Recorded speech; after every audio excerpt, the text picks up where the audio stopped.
ഒരു നല്ല കുടുംബത്തിൽ നിന്ന് പെണ്ണ് കെട്ടാൻ, ഒരു വലിയ കുടുംബത്തിൽ നിന്നൊരു വിവാഹ ബന്ധത്തിൽ ഏർപ്പെടാൻ, ഒരു വലിയ ഉന്നതമായ സ്ഥാനമാനങ്ങളുള്ള അധികാരമുള്ള ആ ഒരു കുടുംബത്തിൽ നിന്നൊരു വിവാഹാഭ്യർത്ഥന ലഭിക്കാൻ വേണ്ടി കാത്തിരിക്കുന്ന സാധാരണ മനുഷ്യന്റെ മനസ്സായിരുന്നില്ല മഹാനായ സഈദ് ഇബ്നുൽ മുസയ്യിബ് റളിയല്ലാഹു അൻഹു ഉണ്ടായിരുന്നത്.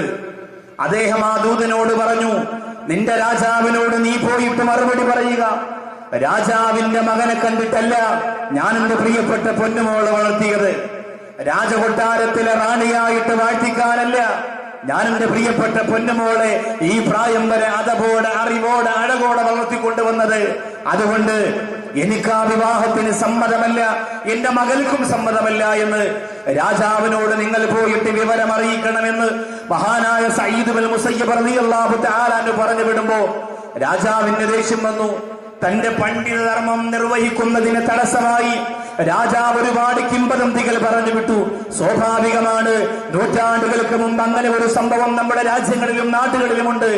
ഒരു മുസ്ലിം പണ്ഡിതൻ നാട്ടിലെ പലിശക്കാരന്റെ കൂടെ, സമ്പന്നന്റെ കൂടെ, അധികാരികളുടെ കൂടെ ഓച്ചാനിച്ച് നിന്നുകൊടുത്തില്ല എങ്കിൽ പിന്നെ ആ പണ്ഡിതന് നിലവിൽ മുന്നോട്ട് പോകുന്ന സാഹചര്യത്തെ തടയിടുന്ന എത്രയോ അനുഭവങ്ങൾ നമ്മുടെ നാട്ടുംപുറങ്ങളിൽ പോലും നാം കണ്ടുകൊണ്ടിരിക്കുന്നു. രാജാവ് സഈദ് റളിയല്ലാഹു അൻഹുവിനെതിരായി ക്രൂരമായ മർദ്ദനങ്ങളും അതുപോലെ പരിഹാസശരങ്ങളും ഈടുവിട്ടു. പക്ഷേ മഹാനായ സഈദ് ഇബ്നുൽ മുസയ്യിബ് റളിയല്ലാഹു അൻഹു തളർന്നില്ല. അദ്ദേഹത്തിന്റെ പ്രിയപ്പെട്ട ദറസിൽ ഒരു സാധുവായ മുത്തഅല്ലിമിനെ വിളിച്ചിട്ട് മഹാനായ സഈദ് ഇബ്നുൽ മുസയ്യിബ് റളിയല്ലാഹു അൻഹു പറഞ്ഞു, എന്റെ മകളെ വിവാഹം കഴിക്കാൻ നിനക്ക് സമ്മതമാണോ? മുത്തഅല്ലിമായ മനുഷ്യൻ സഈദ് ഇബ്നുൽ മുസയ്യിബ് റളിയല്ലാഹു അൻഹുവിന്റെ മുഖത്ത് നോക്കിയിട്ട് പറഞ്ഞു, ഉസ്താദേ ഇവിടെ എന്താണ് പറഞ്ഞത്? രാജാവിന്റെ മകൻ റാണിയാക്കാൻ ആവശ്യപ്പെട്ട പൊന്നുമോളെ ആർക്കും കൊടുക്കാതെ കാത്തു സൂക്ഷിച്ച നിങ്ങളുടെ പ്രിയപ്പെട്ട പൊന്നുമോളെ കാലണയ്ക്ക് വകയില്ലാതെ അരപ്പട്ടിണിയും മുടുപ്പട്ടിണിയുമായി അങ്ങയുടെ മനോഹരമായ ദറസിൽ വന്ന ഇൽമ പഠിക്കുന്ന പാവപ്പെട്ട എനിക്ക് നിക്കാഹ് ചെയ്തു തരാൻ എങ്ങനെയാണ് നിങ്ങൾക്ക് തോന്നുക? അള്ളാഹുവിനെ സാക്ഷി നിർത്തിയിട്ട് ഞാൻ പറയുന്ന പ്രിയപ്പെട്ടവരെ, അങ്ങയുടെ പൊന്നുമോളെ എനിക്ക് വിവാഹം കഴിപ്പിച്ചു തന്നാൽ പൂർണ്ണമായും നല്ല മനസ്സോടുകൂടി ഞാനത് സ്വീകരിക്കുമെന്ന് സഈദ് ഇബ്നുൽ മുസയ്യിബ് റളിയല്ലാഹു തആല അഭിപ്രായം പറഞ്ഞപ്പോ, സഈദ് ഇബ്നുൽ മുസയ്യിബ് റളിയല്ലാഹു അൻഹുവിനോട് അഭിപ്രായം പറഞ്ഞപ്പോ ആ വിവാഹം നടക്കാൻ തീരുമാനമാവുകയാണ്. നാട് മുഴുവനും ചർച്ചയായി. നാട്ടിലെ ഒരു വിഭാഗം ജനങ്ങൾ മഹാനായ സഈദ് റളിയല്ലാഹു അൻഹുവിന്റെ മുമ്പ് വന്നിട്ട് ചോദിച്ചു, പ്രിയപ്പെട്ടവരെ, നിങ്ങൾക്ക് തലക്ക് വല്ല പ്രാന്തമുണ്ടോ? രാജകൊട്ടാരത്തിന്റെ അകത്തളത്തിലെ റാണിയായിട്ട് വാഴ്ത്തിക്കുന്നതിന് പകരം പാവപ്പെട്ടവന്റെ ചെറ്റക്കൂരയിലേക്ക് നിങ്ങളുടെ പ്രിയപ്പെട്ട പൊന്നുമോളെ പറഞ്ഞു വിടുക എന്നത് ഉൾക്കൊള്ളാൻ പോലും കഴിയുന്നില്ലല്ലോ എന്ന് പറഞ്ഞപ്പോൾ മഹാനായ സഈദ് ഇബ്നുൽ മുസയ്യിബ് റളിയല്ലാഹു തആല അവരോട് പറഞ്ഞ മറുപടി, എന്റെ മക്കളെ ഞാൻ വളർത്തിക്കൊണ്ടുവന്നത് രാജാധിരാജനായ പടച്ചതമ്പുരാന്റെ കോടതിയിൽ ഈ മക്കളെ കുറിച്ച് അല്ലാഹു റബ്ബുൽ ഇസ്സത്തിനോട് ചോദ്യം ചെയ്യപ്പെടുമ്പോ ആ ചോദ്യത്തിന് എനിക്ക് മറുപടി കൊടുക്കാൻ കഴിയുക എന്ന ദൗത്യത്തിന് വേണ്ടിയാ അള്ളാന്റെ കോടതിയിൽ ഈ പ്രിയപ്പെട്ട പൊന്നുമോള് വാപ്പച്ചയെ ഒന്ന് ചുട്ടുപഴുത്ത ചെമ്പുപഴുത്ത തറയിൽ ഒന്ന് മലർത്തി കിടത്തി തരുമോ? ഞാൻ ആ വാപ്പാടെ നെഞ്ചകത്തൊന്ന് കയറി നിൽക്കട്ടെ എന്ന് പറഞ്ഞ എന്റെ പ്രിയപ്പെട്ട പൊന്നുമോള് അള്ളാഹുവിന്റെ കോടതിയിൽ എനിക്കെതിരെ പടച്ചതമ്പുരാന്റെ മുന്നിൽ അള്ളാഹുവിനോട് കാര്യമുണർത്തുന്ന ഒരു ഭയാനകരമായ ദിവസത്തെ വല്ലാതെ പേടിക്കുന്നവനാണ് ഞാൻ. അതുകൊണ്ട് മക്കളുടെ വിഷയത്തിൽ ഉത്തരവാദിത്വമുള്ളവനായി മാറാൻ വേണ്ടിയിട്ടാണ് എന്റെ പ്രിയപ്പെട്ട പൊന്നുമോൾക്ക് ഏറ്റവും വലിയ സമ്മാനമായി ഈമാനുള്ള, അറിവുള്ള, അതവുള്ള, അഴകുള്ള ആ പ്രിയപ്പെട്ട മുത്തഅല്ലിമിന് എന്റെ പ്രിയപ്പെട്ട മകളെ ഞാൻ വിരൽത്തുമ്പ് പിടിച്ചു കൊടുത്തിരുന്ന സഈദ് റളിയല്ലാഹു അൻഹു പറയുമ്പോ എന്റെ കാടേമോണം സൽമാൻ ഫാരിസി മസ്ജിദിന്റെ പിരിമുന്നില് സ്വലാത്തിന്റെ മാധുര്യം വീണ് തുളുമ്പിക്കിടക്കുന്ന ഈ മനോഹരമായ മുറ്റത്ത് വന്നിരിക്കുന്ന പ്രിയപ്പെട്ട സഹോദരങ്ങളെ, എത്രയോ വർഷങ്ങൾക്ക് മുമ്പ് മഹാനാര വൈത്തറ ഉസ്താദ് മുതൽ ബാബു ഉസ്താദ് മുതൽ കാരാഗ്രഹത്തിന്റെ കത്തളത്തളച്ചിടപ്പെട്ടിരിക്കുന്ന അബ്ദുൽ നാസർ മദനി ഉസ്താദ് മുതൽ ഒരു കാലഘട്ടത്തിൽ പ്രസംഗത്തിന്റെ നവോന്മേഷമായ മധുരമുള്ള ശബ്ദത്തിന്റെ ഉടമയായ അബ്ദുൽ സമദ് സമദാനി മുതൽ ലോകത്ത് കേരളത്തിന്റെ അങ്ങോളം ഇങ്ങോളം ആയിരക്കണക്കിന് കഴിഞ്ഞ സദസ്സിൽ പ്രഭാഷണം നടത്തിയ മനോഹരമായ വിഷയമാണ് മക്കൾ എന്ന വിഷയം. അവർ പ്രസവിക്കുമ്പോ, അവർക്ക് ബാങ്ക് വിളിച്ചു കൊടുക്കുമ്പോ, അവർക്ക് വേണ്ടി അഖീഖ അറുത്ത് കൊടുക്കുമ്പോ, അവരെ വളർത്തിക്കൊണ്ടുവരുമ്പോ, അവർക്ക് പേരിടുമ്പോ, അവർക്ക് ഭക്ഷണം കൊടുക്കുമ്പോ, അവരെ ഓമനിക്കുമ്പോ, അവരെ ലാളിക്കുമ്പോ എന്തെല്ലാം ശ്രദ്ധിക്കണമെന്ന മനോഹരമായ വാക്കുകൾ പറഞ്ഞിട്ട് എന്തുകൊണ്ടാണ് നൗഷാദ് വാഖലി സ്വന്തം നാടിന്റെ മനോഹരമായ സ്വലാത്തിന്റെ തീരത്ത് ആ വിഷയം തന്നെ തിരഞ്ഞെടുത്തത് എന്ന് നിങ്ങൾക്ക് ആശങ്ക തോന്നിയാൽ, എന്റെ പ്രിയപ്പെട്ട ഉമ്മമാരെ, കഴിഞ്ഞ 3-4 ദിവസങ്ങൾക്ക് മുമ്പ് വീടിന്റെ മുമ്പ് വന്ന് വീണ പത്രമാധ്യമത്തിലൂടെ നിങ്ങൾ കണ്ടതാ, 2 പ്രിയപ്പെട്ട മക്കളെ വളർന്നിട്ട് ഭർത്താവിനെ മറന്നിട്ട് കാമുകന്റെ കൂടെ സുഖം തേടിപ്പോയ ഒരു സുന്ദരിയായ പെണ്ണിന്റെ കഥ. പ്രായപൂർത്തിയെത്താത്ത 4 വയസ്സുള്ള 6 വയസ്സുള്ള മക്കളെ എങ്ങനെയാണ് വേദനയോടെ പ്രസവിച്ച ഉമ്മ പുറംകാലുകൊണ്ട് വലിച്ചെറിഞ്ഞിട്ട് കാമുകന്റെ കൂടെ പോകാൻ തോന്നുക. തിരുവനന്തപുരത്ത് മുനീർ എന്ന് പറയുന്ന ഒരു പ്രിയപ്പെട്ട സഹോദരന്റെ ഭാര്യ 2 വയസ്സിനകത്ത് പ്രായം വരുന്ന പ്രിയപ്പെട്ട മകളെ ഭർത്താവിന്റെ വീട്ടിൽ ഉപേക്ഷിച്ചിട്ട് തന്റെ പ്രിയപ്പെട്ട കാമുകനായ കാഫിറിന്റെ കൂടെ ഇറങ്ങിപ്പോയി എന്ന് പത്രമാധ്യമങ്ങളിലൂടെ വായിക്കുമ്പോ, അല്ലാഹുവേ പടച്ചവരെ, അങ്ങനെ മക്കളെ ഉപേക്ഷിക്കുന്ന മാതാപിതാക്കൾ വളരുമ്പോ ജീവിച്ചിരിക്കുന്ന പ്രിയപ്പെട്ട ഉമ്മയെ വോട്ടിട്ട് ചവിട്ടിയിട്ട് റമദാനിന്റെ സമാപന പത്തിൽ കഴുത്ത് ഞെരിച്ചു കൊന്ന അബ്ദുൽ ഹക്കീം എന്ന മകൻ പോലും കേരളത്തിന് ശാപമായി മാറിക്കൊണ്ടിരിക്കുമ്പോ, മാതാപിതാക്കളെ ഉപദ്രവിക്കുന്ന മക്കളുടെ കാലം അധികരിക്കുമ്പോ, അകത്ത് ബെഡ്റൂമിൽ കിടന്നിറങ്ങുന്ന പ്രിയപ്പെട്ട ഉമ്മയുടെ ശരീരത്തിന്റെ തുറസായി കിടക്കുന്ന നഗ്നമേനയുടെ ഭാഗത്ത് മൊബൈലിലൂടെ ഒപ്പിയെടുത്തിട്ട് കൂട്ടുകാർക്ക് കച്ചവടം ചെയ്യുന്ന കാപാലികന്മാരുടെ കാലം അധികരിക്കുമ്പോ, 14-15 വയസ്സായ മക്കൾ വീട്ടിന്റെ അകത്തുണ്ടെങ്കിൽ സ്വന്തമായി ബാത്റൂമിനകത്ത് കയറി കുളിക്കാൻ ഭയപ്പെടുന്ന ഉമ്മയുടെ, പെങ്ങളുടെ, മകളുടെ കാലം അധികരിക്കുന്നു. എന്റെ പ്രിയപ്പെട്ട സഹോദരങ്ങളോട് മക്കളെ കുറിച്ച് പറയുന്നതിന്റെ ഗൗരവം എന്തെന്നറിയോ?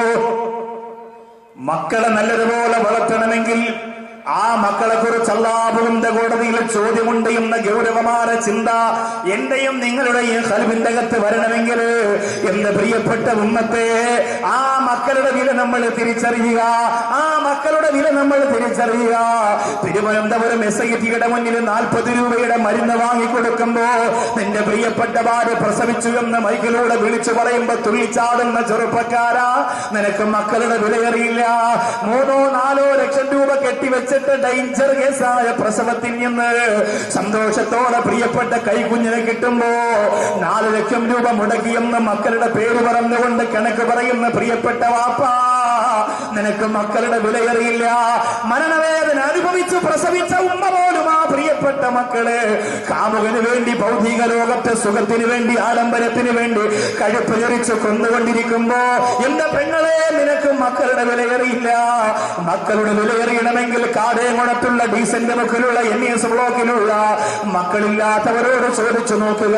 കല്യാണം കഴിഞ്ഞ് 10 വർഷം കഴിഞ്ഞ്, 15 വർഷം കഴിഞ്ഞ്, 20 വർഷം കഴിഞ്ഞ് മക്കളില്ലാതെ കഷ്ടപ്പെടുന്നവരോട് ചോദിച്ചു നോക്കുക.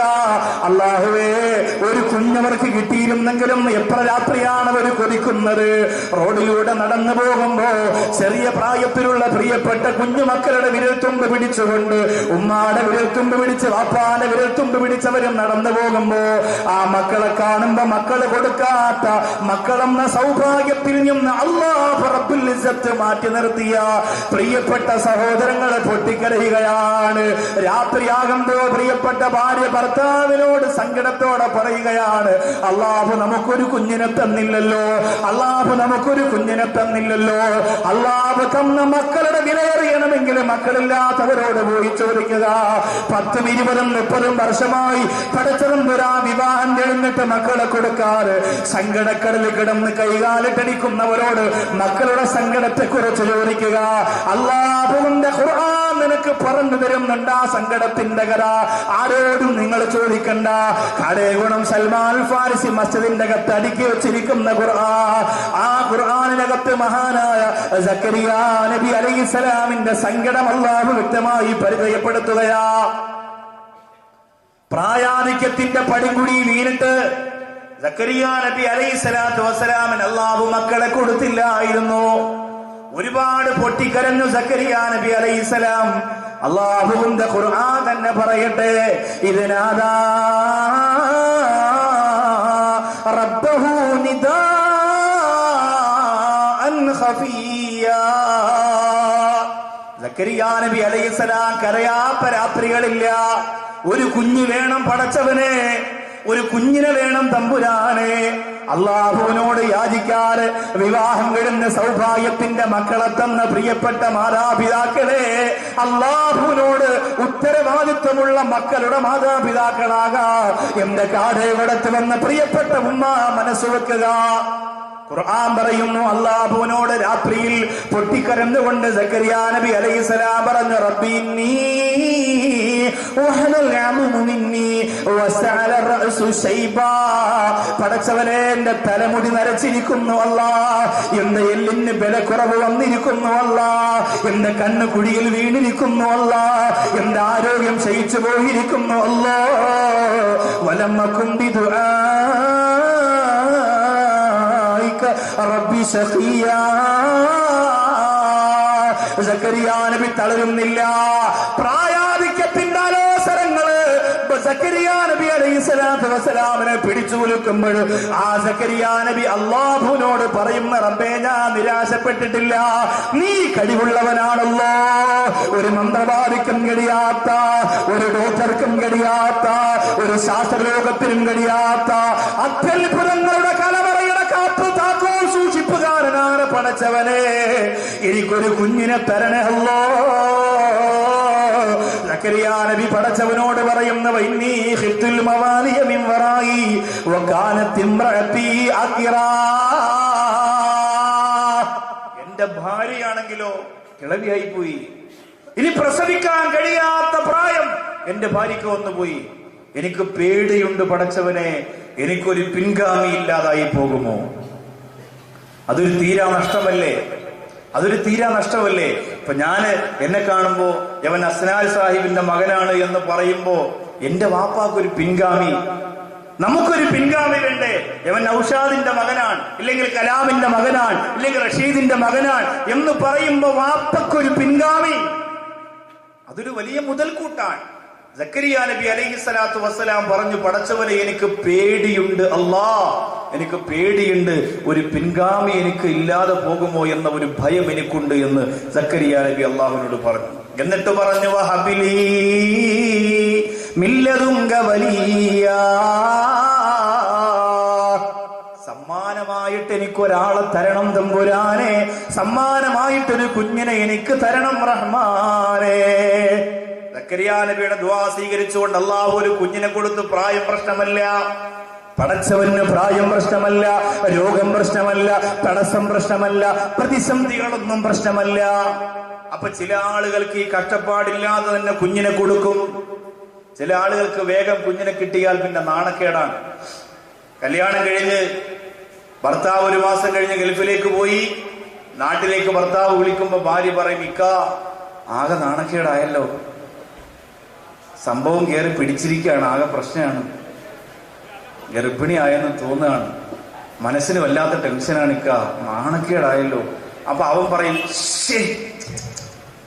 ആകെ വിഷമായല്ലോ, എങ്ങനെ ഞാൻ കൂട്ടുകാരുടെ മുഖത്ത് നോക്കും, എനിക്ക് ചെറിയ പ്രായല്ലേ, ഇപ്പോഴേ വേണ്ടായിരുന്നല്ലോ, എന്ത് ചെയ്യാം. ഇതൊരു നാണക്കേടായിട്ട് തോന്നുമ്പോ 10, 20, 30 വർഷം കഴിഞ്ഞ് മക്കളെ കിട്ടാത്തവർ ഓരോ രാത്രിയിലും കരഞ്ഞ്, അല്ലാഹുവേ, ഒരു കുഞ്ഞു മതി റബ്ബേ, ഒരു കുഞ്ഞു മതി, ഞങ്ങൾ പൊന്നുപോലെ നോക്കിക്കൊള്ളാം, ഒരു തകരാറ് സംഭവിക്കാതെ ഞങ്ങൾ നോക്കിക്കൊള്ളാം എന്ന് പറയുന്ന സ്ഥലത്താണ് അല്ലാഹു റബ്ബുൽ ഇസ്സത്ത് ഒരു ചോദ്യവുമില്ലാതെ ചിലർക്ക് മക്കളെ കൊടുക്കുന്നത്. അത് നിങ്ങളുടെ കഴിവ് കൊണ്ടാണെന്ന് വിചാരിക്കരുത്. നിങ്ങളുടെ കഴിവ് കൊണ്ടല്ല, നിങ്ങളുടെ സാമർഥ്യം കൊണ്ടല്ല, അത് അല്ലാഹു പരീക്ഷണമാണ്. ഇന്നമാ അംവാലുക്കും വഔലാദുക്കും ഫിത്ന. നിങ്ങൾക്ക് തന്ന പണവും നിങ്ങൾക്ക് തന്ന മക്കളും അല്ലാഹു അറിഞ്ഞു തന്നിട്ട് നിങ്ങൾ ടെസ്റ്റ് ചെയ്യുകയാണ്, പരീക്ഷിക്കുകയാണ് എന്ന് പറഞ്ഞത് അല്ലാഹുവിന്റെ ഖുർആനാണ്. അപ്പൊ അത് നമ്മുടെ സാമർഥ്യം കൊണ്ട് കിട്ടിയതല്ല. ഇതൊക്കെ അല്ലാഹു തിരിച്ചെടുക്കും, എല്ലാം തിരിച്ചെടുക്കും. എന്നിട്ട് അള്ളാഹിന്റെ കോടതിയിൽ ഒരു ചോദ്യമുണ്ട്, നിന്റെ മക്കളെ എങ്ങനെ വളർത്തി? ആ ചോദ്യത്തിൽ നിന്ന് രക്ഷപ്പെടാൻ എന്റെ പ്രിയപ്പെട്ട ഉമ്മമാരെ, ഉപ്പമാരെ, 6 അടി മണ്ണിന്റെ അകത്തളത്ത് ഒറ്റയ്ക്ക് കിടക്കുമ്പോഴും ഖബറിന്റെ അകത്തുനിന്ന് ഉയർത്തെഴുന്നേൽപ്പിച്ച് പരലോകത്ത് ചെമ്പ് പഴുത്ത തറയിൽ നിന്ന് വിയർക്കുമ്പോഴും രക്ഷപ്പെടണമെങ്കിൽ ആ ഉത്തരവാദിത്വം നിർവഹിച്ച രക്ഷകർത്താക്കളായി നമ്മൾ മാറണം. അള്ളാഹു നമുക്ക് തൗഫീക്ക് തരുമാറാകട്ടെ. ചിലർക്ക് അങ്ങനെ പെട്ടെന്ന് മക്കളെ കിട്ടും, ചിലർക്ക് മക്കളെ കുറെ കാലം കഴിഞ്ഞിട്ടേ കിട്ടുള്ളൂ. ചിലർക്ക് അള്ളാഹു മക്കളെ കൊടുത്തിട്ട് അവരിങ്ങനെ ഇഷ്ടപ്പെട്ട് ആഗ്രഹിച്ചു വരുമ്പോ പെട്ടെന്ന് ആ മക്കളെ അള്ളാഹു റബ്ബുൽ ഇസ്സത്ത് തിരിച്ചെടുത്ത് അവരെ മരിപ്പിക്കും. ഇപ്പൊ ഇബ്രാഹിം നബി അലൈഹി സ്വലാമിന്റെ ചരിത്രം ബലിപെരുന്നാളിന്റെ ദുൽഹജ്ജ് മാസത്തിൽ ബഹുമാനപ്പെട്ട നമ്മുടെ മഹല്ലിന്റെ ഇമാമ എല്ലാ വെള്ളിയാഴ്ചയും പറയും ഇബ്രാഹിം നബി ഇസ്മായിൽ നബി അറുത്ത ചരിത്രത്തിന്റെ പ്രധാനപ്പെട്ട പശ്ചാത്തലത്തിന്റെ ഭാഗം. ഇവിടെ നിങ്ങളൊന്ന് ആലോചിച്ച് നോക്കിയേ, ഇബ്രാഹിം നബിയോട് എന്തിനാണ് അള്ളാഹു അങ്ങനെ പറഞ്ഞത്? ഇബ്രാഹിം നബി ഈമാനുള്ള ആളാണെന്നും കഴിവുള്ള ആളാണെന്നും അള്ളാഹുവിനോട് ഇഷ്ടമുള്ള ആളാണെന്നും ഒക്കെ അള്ളാഹ്ക്കറിയാം. എങ്കിലും മകനെ അറക്കാൻ പറഞ്ഞത് എന്തിനാണെന്നറിയോ? ഇബ്രാഹിം നബി അലൈഹി സ്വലാത്തു വസ്സലാം ഒരുപാട് പ്രായമായതിനു ശേഷമാണ് ഈ കുഞ്ഞിനെ കിട്ടുന്നത്. അതുകൊണ്ട് ഇബ്രാഹിം നബി അള്ളാഹുവിനോട് പറയുമോ എന്ന് നോക്കിയതാ, പടച്ചവനെ ഈ കുഞ്ഞിനെ അറുക്കണോ പടച്ചവനെ എന്ന് ഒരു വാക്ക് ഇബ്രാഹിം നബി പറയുമോ എന്നറിയാൻ വേണ്ടി അള്ളാഹു ഒന്ന് ടെസ്റ്റ് ചെയ്തത്. പക്ഷെ ഇബ്രാഹിം നബി പറഞ്ഞില്ല, എന്റെ മകനെ ഇല്ലേ ഞാൻ അറുത്തോളാം എന്ന് പറഞ്ഞു. കേൾക്കുമ്പോ നല്ല രസമാണ്, കുഞ്ഞിനെ കഴുത്തിൽ കത്തി വെച്ച് അറുത്തു എന്ന് പറയുമ്പോൾ കേൾക്കാൻ നല്ല സുഖം, ചരിത്രം കേട്ടുകൊണ്ടിരിക്കുമ്പോൾ കരച്ചിലൊക്കെ വരും. പക്ഷെ നിങ്ങളൊന്ന് ആലോചിച്ച് നോക്കി, അത് സങ്കല്പിക്കാൻ നിങ്ങളെ കൊണ്ട് പറ്റും? അത് സങ്കല്പിക്കാം. നമ്മുടെയൊക്കെ നാട്ടിൽ പണ്ട് കാലത്തൊക്കെ ഈ ചേലാകർമ്മം നടന്നിരുന്ന സമയത്ത് രംഗം നിങ്ങളൊന്ന് ആലോചിച്ച് നോക്കി. ചേലാകർമ്മം നടന്ന് പായ ചുറ്റും വെച്ച് അമീതാക്കാക്ക് അല്ലാഹു തആല പുറത്തു കൊടുക്കുമാറാട്ടെ. കാരണം ഒരുവിധപ്പെട്ട ഒരു ചെറുപ്പക്കാരെ മൊത്തം കിട്ടിയത് അമീതാക്കായ, പറയാതിരിക്കാൻ പറ്റില്ല. അല്ലാഹു തആല ഖബർ വിശാലമാക്കട്ടെ. അദ്ദേഹത്തിന്റെ കുടുംബത്തിൽ നിന്ന് മരണപ്പെട്ടു പോയ അദ്ദേഹത്തിന്റെ മക്കളുടെ ഖബർ അല്ലാഹു വിശാലമാക്കട്ടെ. പായ ചുറ്റും വെച്ചിട്ട് കസേരയിട്ടകത്തിരുന്ന് പള്ളിയിലെ ഉസ്താദ് വന്ന് പായയുടെ ചുറ്റും പിടിച്ച് അല്ലാഹു അക്ബർ അല്ലാഹു അക്ബർ. അതിൽ നിന്നൊക്കെ ഈ മക്കൾ രക്ഷപ്പെട്ടില്ലേ? ഇന്ന് കടുവ പള്ളി കൊണ്ടുപോയ അങ്ങോട്ട് പോണ ഋത്തിറോഷനെ കണക്ക്, തിരിച്ചു കൊണ്ട രജനീകാന്തിനെ കണക്ക്. എവിടെ മുറിച്ചെന്ന് പോലും അമ്മമാരറിയില്ല. കുറച്ച് കഴിഞ്ഞ് തപ്പി നോക്കുമ്പോൾ പകുതി കാണാതിരിക്കുള്ളൂ, അത്രേ ഉള്ളൂ. ഒരു വിഷമം അവർക്ക് ആർക്കുമില്ല. ഇന്ന് ആ രീതിയിലാണ്, ഒരു ടെൻഷനും ഇല്ലല്ലോ അവർക്ക്. അപ്പോ അങ്ങനെ വട്ടം കൂടി നിൽക്കുന്ന സമയത്തു പോലും അല്ലേ, എന്റെ മുസ്താഖിനെയും എന്റെ മുഖ്താറിനെയും എന്റെ വീട്ടിൽ വെച്ച് അങ്ങനെ പച്ചയ്ക്കാണ് വെട്ടിയത്. ഞാൻ വീടിന്റെ ടെറസിന്റെ മുകളിൽ കയറിയുന്ന ആ സമയത്ത് കരഞ്ഞുകൊണ്ട് ദുആരിക്കരുത്, കാരണം ഇത് കാണാൻ എന്നെ കൊണ്ട് പറ്റൂല. മുമ്പ് ഞാൻ മദ്രസയിൽ കടക്കിൽ മുക്കുന്ന മദ്രസയിൽ ആണ് ഫസ്റ്റ് ജോലി ചെയ്തത്. അവിടെ ജോലി ചെയ്ത സമയത്ത് ആ നാട്ടിലൊരു ശീലമുണ്ട്, മദ്രസയുടെ ഇമാമ് വന്നിട്ട് പിന്നെ മാർഗം ചെയ്യുള്ളൂ. ഇമാമ് വരണം. ഇമാമ് വന്ന് പായൽ പിടിച്ച് ഈ വെട്ടാൻ വരുന്ന ആളിന്റെ തൊട്ടടുത്ത് ഇമാം ഇരുന്നെങ്കിലേ നടത്തുള്ളൂ. എനിക്കാണെങ്കിൽ ഈ രക്തം എന്ന് പറഞ്ഞ സാധനം നേരത്തെ ഇച്ചിരി കാണുമ്പോൾ ചെറിയ തലകറക്കാണ്, ചെറിയ ഇപ്പൊ വലിയ കുഴപ്പമൊന്നുമില്ല. ഈ പ്രസവത്തിനൊക്കെ പോയി ഇതിന് മനസ്സൊക്കെ കട്ടിയായിട്ടുണ്ട്. അങ്ങനെ എന്ത് ചെയ്തു, ഇതിന് അവിടെ പോയി ഇമാം വരട്ടെ എന്ന് പറഞ്ഞാൽ രാവിലെ മദ്രസ വിട്ടിട്ട്, അന്ന് മുത്തലിമായി ചെന്നിട്ട് ഒരു 6-7 മാസേ ആവുന്നുള്ളൂ. അപ്പൊ അവിടെ ചെന്ന് ഞാൻ വന്നതിന് ശേഷം ഇത് വെട്ടോളൂ എന്ന് പറഞ്ഞു. അങ്ങനെ ഞാൻ ചെന്ന് വായിൽ തന്നെ പിടിച്ചോണ്ടിരിക്കുകയാണ്. ഇവർ അല്ലാഹു അക്ബർ, അത് വെട്ടണ കണ്ടത് ഞാൻ താ കിടക്കണത് ഇറങ്ങി. അതോടുകൂടി അവർ പിന്നെ ചെറുക്കനെ കളഞ്ഞിട്ട് എന്നെ എടുക്കാൻ തുടങ്ങി. ഇതാണ് നമ്മുടെ നാട്ടിലെ ഉമ്മമാരുടെയും ഉപ്പമാരുടെയും ഒക്കെ അവസ്ഥ. ഒരു ശരീരത്തിൽ ഒരു വേദന, ഒരു മുള്ളു കുഞ്ഞ് കൊണ്ടാൽ നമുക്ക് സഹിക്കാൻ പറ്റൂല. ഒരു കുഞ്ഞിനൊരു സങ്കടം വന്നാൽ നമുക്ക് ഉൾക്കൊള്ളാൻ പറ്റൂല. അങ്ങനെയാണെങ്കിൽ ഒരുപാട് വർഷം കാത്തിരുന്ന് ഒരു മകനെ കിട്ടിയപ്പോ ഇബ്രാഹിം നബി അലൈഹി സ്വലാത്തു വസ്സലാമിനോട് അല്ലാഹു പറഞ്ഞു അവന്റെ കഴുത്തിൽ കത്തിവെച്ചറുക്കണമെന്ന്. സുബ്ഹാനല്ലാഹ്, ഒരു വാക്ക് ഇബ്രാഹിം നബി പറഞ്ഞില്ല. എത്ര വർഷം കൊണ്ട് കാത്തിരുന്നിട്ട് കിട്ടിയ മുതലാണ് പടച്ചവനെ, കുറച്ചു കാലം കൂടി ഞാനൊന്ന് വളർത്തിക്കോട്ടെ എന്ന് ഇബ്രാഹിം നബി പറഞ്ഞാൽ അല്ലാഹു സമ്മതിച്ചു കൊടുക്കും. പക്ഷേ പറഞ്ഞില്ല. എന്തുകൊണ്ടെന്നറിയോ? ഇതെനിക്ക് അല്ലാഹു തന്നതാണെന്ന ബോധം ഇബ്രാഹിം നബിക്കുണ്ടായിരുന്നു. ഇതെനിക്ക് അല്ലാഹു തന്നതാണ് എന്ന പൂർണ്ണമായ ബോധം ബഹുമാനപ്പെട്ട ഇബ്രാഹിം നബി അലൈഹി സ്വലാത്തു വസ്സലാമിനുണ്ടായിരുന്നു. അതുകൊണ്ടങ്ങനെ പറഞ്ഞില്ല. അപ്പോ നമുക്ക് ഈമാൻ കൂട്ടാൻ വേണ്ടി അല്ലാഹു റബ്ബുൽ ഇസ്സത്ത് എന്ത് ചെയ്തു? അങ്ങനെയാണെങ്കിൽ നമ്മൾ ഉദ്ഹിയ കൊടുക്കാൻ പറഞ്ഞു. ഇന്ന് പലിശക്കൊക്കെ പൈസ എടുത്ത് പോത്ത് വാങ്ങി കൊടുക്കുന്നവരുണ്ട്. കിടക്കട്ടെ, ഞാൻ ഉദ്ഹിയ കൊടുത്തില്ലെങ്കിൽ നാളെ കേടല്ലേ, ഉള്ളവർ കൊടുത്താൽ മതി. അതിനുവേണ്ടി ത്യാഗം ചെയ്ത് കടവും മറിച്ച് ആകെ മൊത്തം പലിശക്കാരന്റെ കുഴിയിൽ ചെന്ന് വീണ് ആ ഒരു ഹറാമിലൂടെയല്ല ഈ ഒരു സുന്നത്ത് കർമ്മം നിർവഹിക്കേണ്ടത്. അതൊക്കെ ആ സമയത്ത് പറയേണ്ടതാണെങ്കിലും സ്വാഭാവികമായും ആ രംഗം നിങ്ങളൊന്ന് മനസ്സിലാക്കിയിരിക്കാൻ വേണ്ടി പറഞ്ഞു എന്ന് മാത്രം. അപ്പൊ ചില ആളുകൾക്ക് അള്ളാഹു മക്കളെ കൊടുത്തിട്ട് അങ്ങനെ പരീക്ഷണം കൊടുക്കും.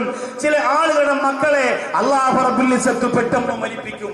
ബഹുമാനപ്പെട്ട മുത്ത് റസൂൽ നബി മുഹമ്മദ് മുസ്തഫ സല്ലല്ലാഹു അലൈഹി വസല്ലം തങ്ങൾക്ക് വളർന്നു വലുതായ ഒരു കുഞ്ഞുങ്ങളും ഇല്ലായിരുന്നു. ഫാത്തിമ റളിയല്ലാഹു അൻഹ ഒഴിച്ച് ആരുണ്ടായില്ല. ആൺമക്കളൊക്കെ മരണപ്പെട്ടു പോയി. ആരുടെ മക്കളാണ് നമ്മൾ ചിന്തിക്കണം. ചില ആളുകളെങ്കിലും മനസ്സുകൊണ്ട് ചിന്തിക്കുന്നുണ്ടാവും, ഇത്രയും പ്രസംഗിച്ച് ഇത്രയും ദുആ ചെയ്ത് നടന്നിട്ടും പാവപ്പെട്ട നൗഷാദ് വാക്കവിയുടെ മോൻ മരിച്ചുപോയല്ലോ, കഷ്ടമായി പോയിട്ട് റംല, കഷ്ടമായി പോയി സുറന്നിങ്ങനെ പറയില്ല. ഇത്രയും കഷ്ടപ്പെട്ട് പ്രസംഗിച്ചിട്ടും ആ പ്രസംഗം സ്വീകരിച്ചതിന്റെ അടയാളമാണ് എന്റെ മുസ്താഖ് അഹമ്മദ്. നിങ്ങൾ ചിന്തിച്ചിട്ടില്ലേ? എത്രയോ മഹാന്മാർക്ക് മക്കൾ മരണപ്പെട്ട പാരമ്പര്യം, ചരിത്രം ധാരാളമുണ്ട്. നബിതങ്ങൾ ഏറ്റവും അധികം കണ്ണീരൊഴുക്കിയത് തന്റെ പ്രിയപ്പെട്ട പൊന്നുമോൻ ഖാസിമിന്റെ മയ്യിത്തെടുത്ത് കയ്യിൽ വെച്ചിട്ട് ഇങ്ങനെ കരഞ്ഞു. സഹിക്കുമോ? ആമിനെ കിംബപ്പുമോനായി അബ്ദുല്ലാഹിൻ തളിരണി ആലമെല്ലാം അനുഗ്രഹവി കിത്തിരിച്ചു മുത്തൊളി കരുണയിൽ കേദാരമാകും കണ്ണിനെന്നും കുളിർമയും കരുണ കടലായുള്ള റബ്ബിൻ കാതലായ ഹബീബരും. അല്ലാഹുവിന്റെ റസൂലിന്റെ കണ്ണ് നിറയുന്നത് പടച്ചവന് ഇഷ്ടമല്ല. ആരംഭ റസൂലിന്റെ മനസ്സൊന്ന് സങ്കടപ്പെട്ടു പോയോ, അല്ലാഹു പടച്ചതമ്പുരാൻ അവന്റെ അദാബ് കൊണ്ട് ഈ ലോകത്തെ നിറയ്ക്കുമെന്ന് ഉറപ്പാണ്. പക്ഷേ മുത്ത് റസൂൽ ഖാസിം എന്ന പൊന്നോമന പുത്രന്റെ മയ്യിത്ത് കയ്യിലെടുത്ത് വെച്ച് പൊട്ടിക്കരഞ്ഞിട്ട് ഒന്നും സംഭവിച്ചില്ല. പ്രിയപ്പെട്ടവരെ, ഒന്നും സംഭവിച്ചില്ല. ഇസ്ലാമിന്റെ ശത്രുക്കൾ മുത്ത് റസൂലിന്റെ മുഖത്ത് നോക്കിയിട്ട് പറഞ്ഞു, മുഹമ്മദേ നീ വേരറ്റു പോയവനാണല്ലോ. മുഹമ്മദേ, നിന്റെ പാരമ്പര്യമായി പറയാനൊരു മകനില്ലല്ലോ, ഒരാൺകുട്ടിയില്ലല്ലോ, അതുകൊണ്ട് മുഹമ്മദേ നീ വാലറ്റു പോയവനാണല്ലോ എന്ന് പറഞ്ഞപ്പോ അല്ലാഹുവിന്റെ ഖുർആനെ സമാധാനപ്പെടുത്തിക്കൊണ്ട് പറഞ്ഞു, നബിയേ ഇന്നാ അഅ്തൈനാകൽ കൗസർ ഫസല്ലി ലിറബ്ബിക വൻഹർ ഇന്ന ശാനിഅക ഹുവൽ അബ്തർ. നബിയേ, അങ്ങയെ വാലറ്റുപോയവനെന്ന് വിളിച്ചവരാണ് വാലറ്റുപോയവരെന്ന് പറഞ്ഞു കൊടുക്ക് നബിയെ. അഹ്ലുബൈത്തിന്റെ പ്രഭയും പ്രകാശവും കൊണ്ട് പ്രഭ നിറഞ്ഞു നിൽക്കുന്ന കുടുംബമാണ് അങ്ങേക്കുള്ളതെന്ന് മുത്തുനബിയെ പറഞ്ഞു കൊടുക്കുക. ഇവിടെ സമാപന ദിവസം ബഹുമാനപ്പെട്ട സയ്യിദ് ഹസ്ബുല്ലാ ബാഫഖി തങ്ങൾ കൊല്ലം ഈ സദസ്സിൽ ദുആരക്കാൻ വേണ്ടി വരും. അല്ലാഹു അദ്ദേഹത്തിന് വരാനും ആ ദുആയിൽ പങ്കുകൊള്ളാനും അല്ലാഹു നമുക്ക് തൗഫീഖ് നസീബാക്കി തരുമാറാകട്ടെ. നമ്മുടെ മഹലിൽ ഇപ്പോ എത്രയോ നിക്കാഹുകൾക്ക് സയ്യിദന്മാര് വന്നു, അഹ്ലുബൈത്തിൽപ്പെട്ടവര് വന്നു. എത്രയോ ആവശ്യങ്ങൾക്ക് ആ പ്രഭാബിന്ദുക്കൾ നമ്മുടെ മഹലിലേക്ക്, നമ്മുടെ വീടുകളിലേക്ക്, നമ്മുടെ നാടിലേക്ക് നടന്നു വന്നു. അത് നമുക്ക് അനുഗ്രഹവും ഐശ്വര്യവുമാണ്. അപ്പൊ ഞാൻ പറഞ്ഞു വന്നത്, ചില ആളുകൾ പ്രാർത്ഥിക്കാതെ മക്കളെ കൊടുക്കും. ചില ആളുകൾക്ക് കൊടുത്ത മക്കളെ അല്ലാഹു റബ്ബുൽ ഇസ്സത്ത് പെട്ടെന്ന് മരിപ്പിക്കും. ചില ആളുകൾക്ക് മക്കളെ കൊടുത്തിട്ട് അവർ ജീവിച്ചിരുന്നിട്ട് പോലും ആ മക്കളുടെ വിഷയത്തിൽ അവർക്ക് സങ്കടം കൊടുക്കും. അതാണ് യഅ്കൂബ് നബി അലൈഹി ഇസ്ലാമിന്റെ ചരിത്രം. യൂസുഫ് എന്ന പ്രിയപ്പെട്ട പൊന്നുമോൻ ഉണ്ടായിരുന്നു. പക്ഷേ അവസാന സമയം വരെ യഅ്കൂബ് നബിക്ക് അതൊരു കണ്ണീരിന് കാരണമായിരുന്നു. യഅ്കൂബ് നബി അലൈഹി ഇസ്ലാമിന്റെ പ്രിയപ്പെട്ട യൂസുഫ് എന്ന് പറയുന്ന പൊന്നുമോനെ തന്റെ കൂടപ്പറപ്പുകൾ തന്നെ വനാന്തരത്തിന്റെ ഉള്ളറയിലെ പൊട്ടക്കിണറ്റിൽ കൊണ്ടുപോയി വലിച്ചെറിഞ്ഞപ്പോ മഹാനായ യഅ്കൂബ് നബി അലൈഹിസ്സലാം കരഞ്ഞുകൊണ്ട് പടച്ചവനോട് പറഞ്ഞു, ഇന്നമാ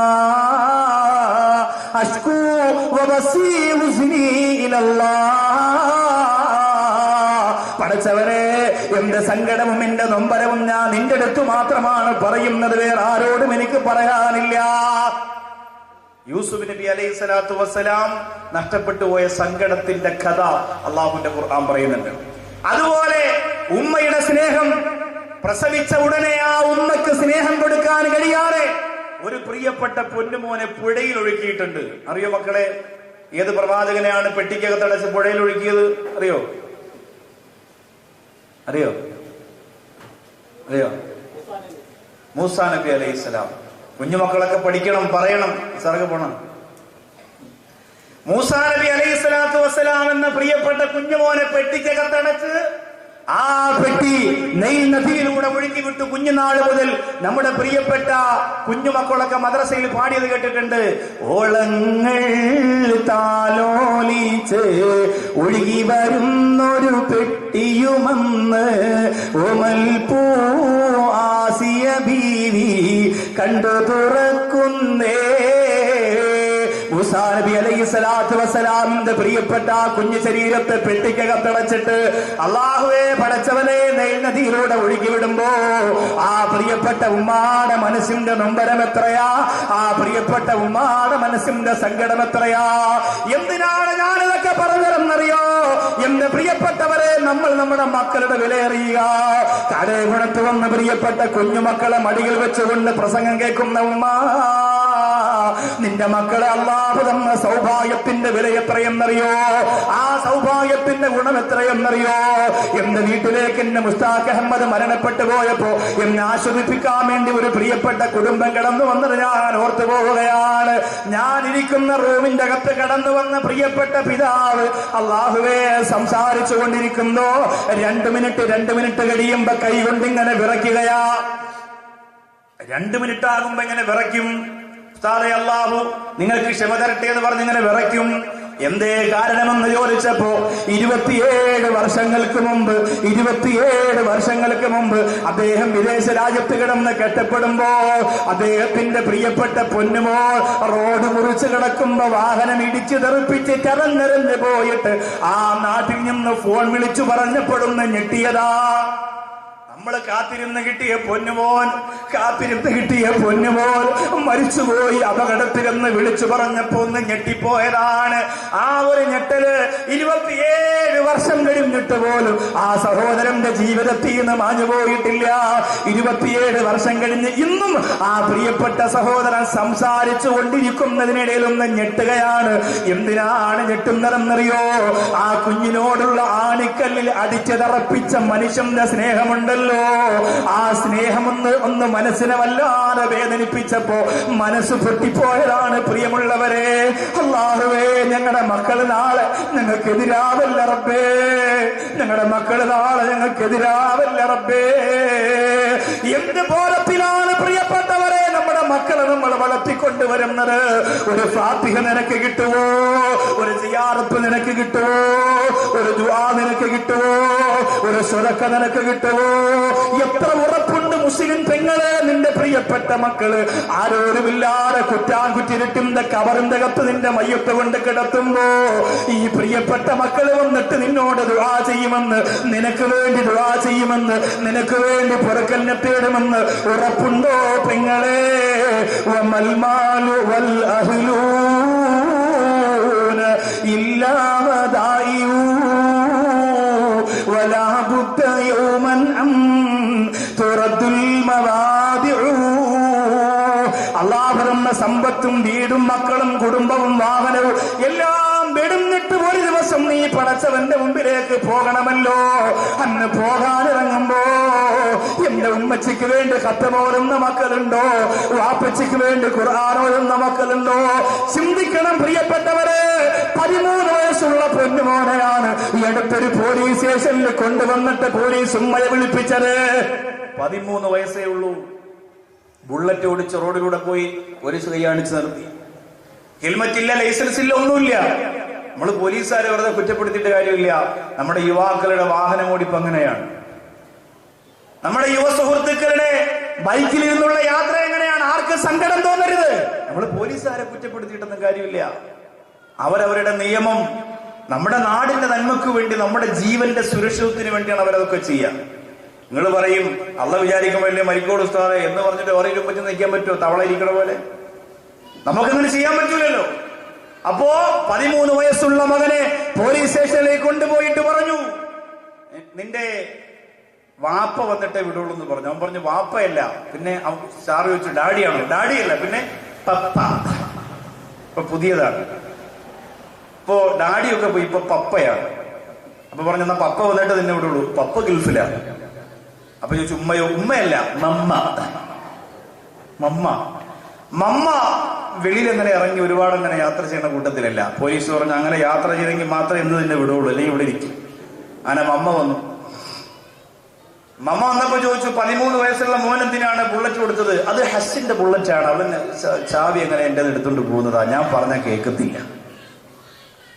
നിങ്ങൾക്ക് പറഞ്ഞു മനസ്സിലാക്കി കൊടുത്തുകൂടെ? ലൈസൻസ് ഇല്ല, ഹെൽമറ്റ് ഇല്ല. ഈ 13 വയസ്സുള്ള മോൻ ഇത് കൊടുത്തു വിടുമ്പോ നിങ്ങൾക്ക് എന്തുകൊണ്ട് പറഞ്ഞ് മനസ്സിലാക്കി കൊടുത്തുകൂടാന്ന് ചോദിക്കുമ്പോ ആ ഉമ്മ പറയുകയാ, 13 വയസ്സായപ്പോ തന്നെ അവൻ എന്നോളം വളർന്നു, തണ്ടും തടിയും തന്റെയോടെ ഒക്കെ ആയി. ഞാൻ സംസാരിക്കുമ്പോ അവൻ എന്നെ അടിക്കുകയോ ഉപദ്രവിക്കുകയോ ചെയ്യുമോ എന്ന പേടി എനിക്കുണ്ട്.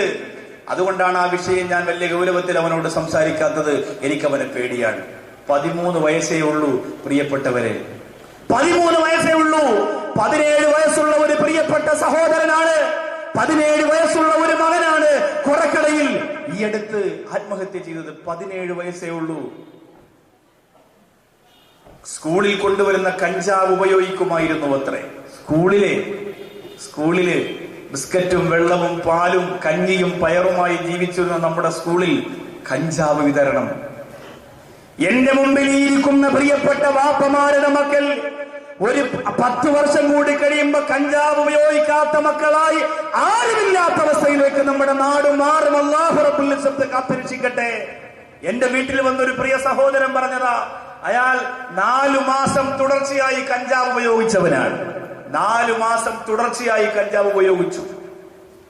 ഇപ്പൊ അതിൽ നിന്നൊക്കെ മാറി തൗബയൊക്കെ ചെയ്ത് റമദാനോടുകൂടി ഒരു വലിയ മാറ്റമൊക്കെ ഉണ്ടായി. ഇനി അതിലേക്ക് പോകില്ല എന്നൊക്കെ പറഞ്ഞ് തിരുവനന്തപുരം ഭീമാപ്പള്ളി സ്വദേശിയായ ഒരു പ്രിയപ്പെട്ട സഹോദരൻ വീട്ടിൽ വന്നു. എന്നിട്ട് അവൻ കഞ്ചാവിന്റെ ഒരു അനുഭവം പറയാണ്. കഞ്ചാവ് ഉപയോഗിച്ചതിന്റെ ഒരു അനുഭവം. 14 നിലയുള്ള ഫ്ളാറ്റിലേക്ക് താഴെ നിന്ന് മുകളിലൂടെ പൈപ്പിൽ പിടിച്ച് മുകളിലേക്ക് കയറുമ്പോ, കഞ്ചാവ് അടിച്ചിട്ട് പൈപ്പിൽ പിടിച്ച് മുകളിലേക്ക് കയറുമ്പോ 14 നില കഴിഞ്ഞാലും 10 പൈസയുടെ ജോലി ചെയ്ത ക്ഷീണം ശരീരത്തിൽ ഉണ്ടാവില്ല അത്രേ. കാരണം തല മരവിച്ച്, ശരീരം മരവിച്ച് എന്താണ് ചെയ്യുന്നതെന്നറിയാതെ നമ്മുടെ മക്കൾ നമ്മുടെ കൺമുമ്പിൽ.